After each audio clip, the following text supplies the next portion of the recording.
Good afternoon, this is your 2 p.m. bulletin from Solent Sports News with me, Gurpreet Singh. Southampton legend Matt Le Tissier today has backed Saints' new appointment.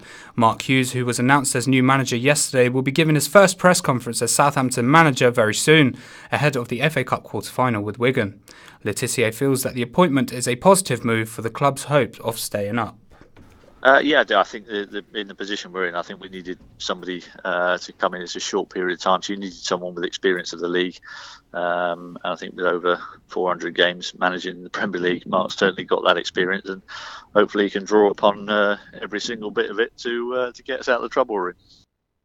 Our reporters have asked Southampton fans on what they think on Hughes' appointment. I would have preferred someone more exciting than that. He's a bit of a same as, no progress. I think it's pretty decent. I think he's a good manager. He did well at Stoke, and I think he'll do a good job and keep them up. Well, he's a Premier League experienced manager, and that's what we need. I think Saints have just appointed someone to not really do anything. I think it's not going to steady the ship at all, and I can only see him really getting relegated now. The draw for the Champions League and Europa League has taken place. Manchester City and Liverpool have drawn against one another in the Champions League, whilst Arsenal will face Russian side CSKA Moscow in the Europa League. The other standout fixture of the round is a repeat of last year's final, Real Madrid v Juventus. The quarter-finals will kick off in early April.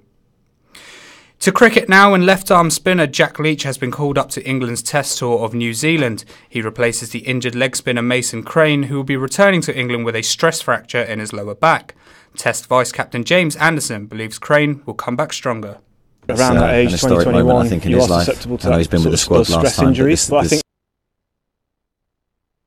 around that age, 2021, you are susceptible to those stress injuries. But I think the advice the lads will be giving him in the dressing room is, he's still young, he's still got plenty of time on his hands, he's a serious talent. So if he works hard at his fitness, and I'm sure he'll come back stronger.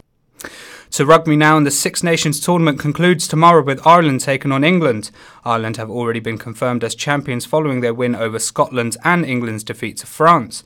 Ahead of Ireland v England at Twickenham, the Red and White's fullback Anthony Watson isn't thinking about the third defeat.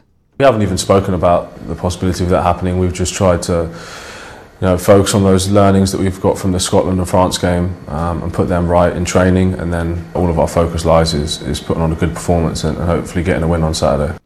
Meanwhile, Ireland fullback Rob Kearney says they haven't hit their potential so far. We probably haven't hit the heights that we're capable of just yet in this competition. I think probably more than winning the game in the Grand Slam, that's been our focus this week, is trying to, as a team, fulfil our potential a little bit more than we have over the last 4 rounds. Roger Federer and Venus Williams reached the semi-finals in the BNP Paribas Open at Indian Wells. Williams beat Carlos Suarez Navarro in just 71 minutes in straight sets, whilst Federer defeated South Korean Chung Hyo-yeon. Following the veterans' win, tournament director Tommy Haas announced his retirement from the ATP Tour. Moving on to MMA now, and all fighters weighed in successfully this morning ahead of tomorrow night's UFC event in London. The fight night will be taking place at the O2 Arena and is set to be headlined by former heavyweight champion Fabrizio Verdum, who takes on Alexander Volkov.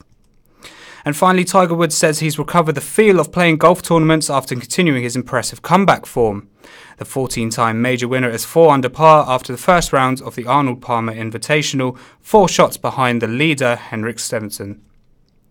That's all for now, but join us in an hour for more sports news. Remember, you can keep up to date on our website. It's solentjournalism.co.uk and also at Solent Sports News on Twitter.